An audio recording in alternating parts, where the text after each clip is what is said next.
what's with me, Sarah? Welcome back to my channel, and before we get started with today's video, remember to give this video a big thumbs up, subscribe, and turn on post notifications, and without further ado, let's get on with the video. Today's video is going to be my best books of 2025 so far. We are around the midway point of the year. I am filming this on June 26th, and I am just going to go over the books that I have loved the most so far. All of these books were 5 stars. I'm going to be talking through my top 10 from my 10th favorite to my first favorite. And I don't know why. From my 10th favorite to my first favorite. And hopefully you guys enjoyed this video. Let me know down below if you have read any amazing books this year and what your favorite read of the year has been so far. And let's just get into it. So in 10th place, we have Hooked on You by Nikki Ash. This is a single parents romance. It is single dad, single mom, also nanny romance. And it is just so good. It's a billionaire. It's just the best time. I read this in a reading vlog. And if I read any of these in vlogs, I will try and link them down below if I remember. But I read this in TBR Takedown episode 2. And I loved this one. These two characters were incredible. Their kids were incredible. I just had the best time. And this little family was the sweetest, cutest, most precious family ever. And I love this one with my whole heart. In 9th place, we have Play With Me by Beck and Mac, Book 2 in the Playing for Keeps series. This is a hockey romance. This is kind of like friends with benefits to lovers, and it is also brother's best friend, and he is a hockey player, she is a dancer, and they are also neighbors. And I loved this one. It was so funny. These two had an amazing connection and amazing chemistry, and the humor in this was just so good. I had a fantastic time, and these two were just so good together, and the sneaking around was done so well, and I had a great time with this one. Okay, after that coughing fit, let's go back to book number 8 is Deadly Occupants by Mads Rafferty. This is a thriller. It is so good. It is like, it's kind of like, is it haunted? Is it not haunted? It's just so good. This follows 4 friends, and we have one main character, but we follow, like, they're all very important. And I really loved this one. I read this in a reading vlog, and it's just, I saw the twist coming, but I still love this book. And it's just really good and atmospheric, and I just really enjoyed these characters and their friendship. I had a great time with this one. And it's like spooky and eerie, but I didn't find it like scary. Then again, I don't really find much scary. But I found this one to have all the vibes and would be perfect for like October spooky season. 7th is Wild Love by Elsie Silver, book 1 in the Rose Hill series. This is a small town romance, and this is billionaire, single dad. He does not know he's a dad until his daughter shows up saying, "You're my dad." And so I really enjoyed this one. I really loved his daughter. And if you're not a huge fan of like single parent romances, this one is kind of less like that. I mean, it's still like that, but his daughter is, I believe she's 12. Yeah. So if you're not a fan of like kids and like romance books, then she is 12, and she is definitely very mature. And I really enjoyed this one. And it is also brother's best friend and also best friend's little sister. I really enjoyed this one. They have like grown up together, and then she comes back to town, and it's just so good. He is a music producer, like a record company, and I love this one.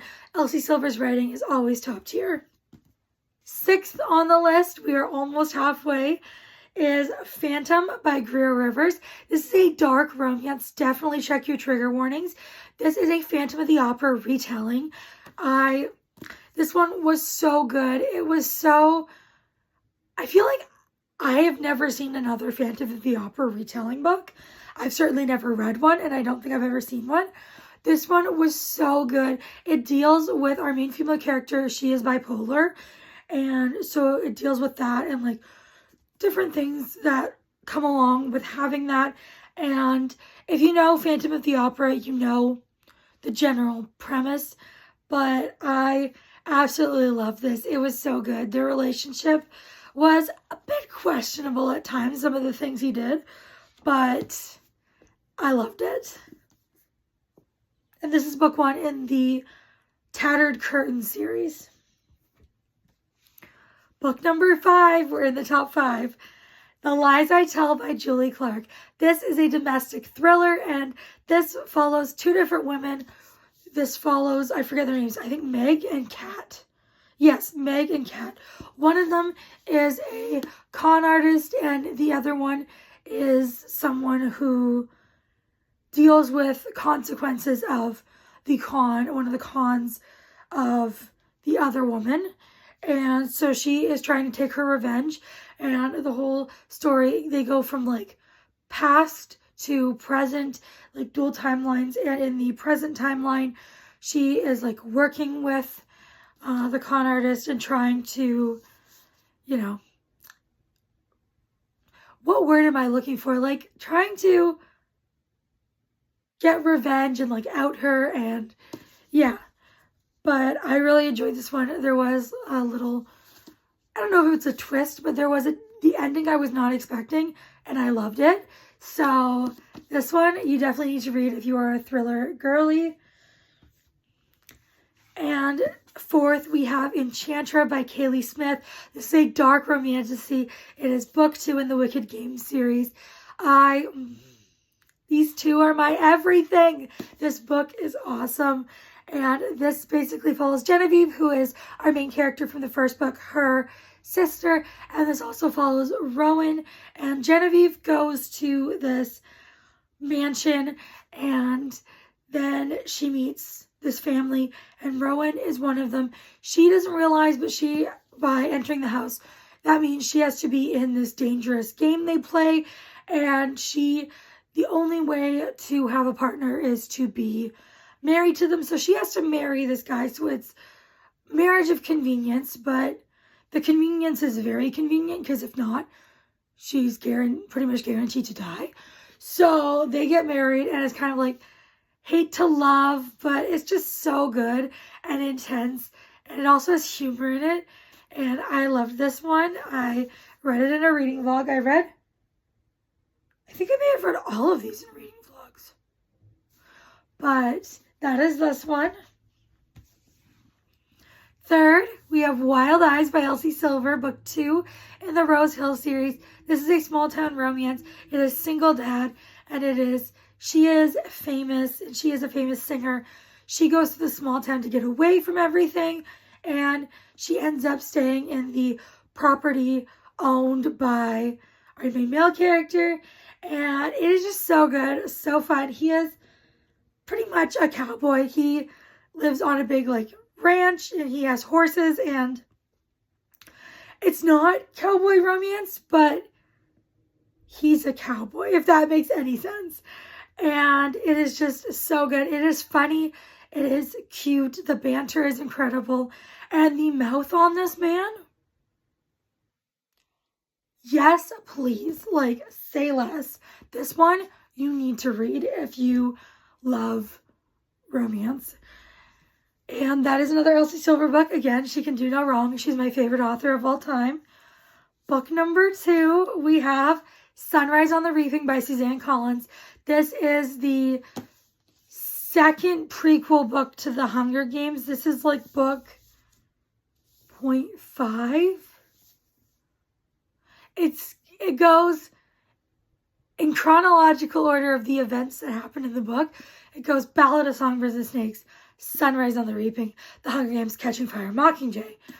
but this is the most recently published one, and this follows Haymitch and his time in the games. And this one, I loved. I love Haymitch so much.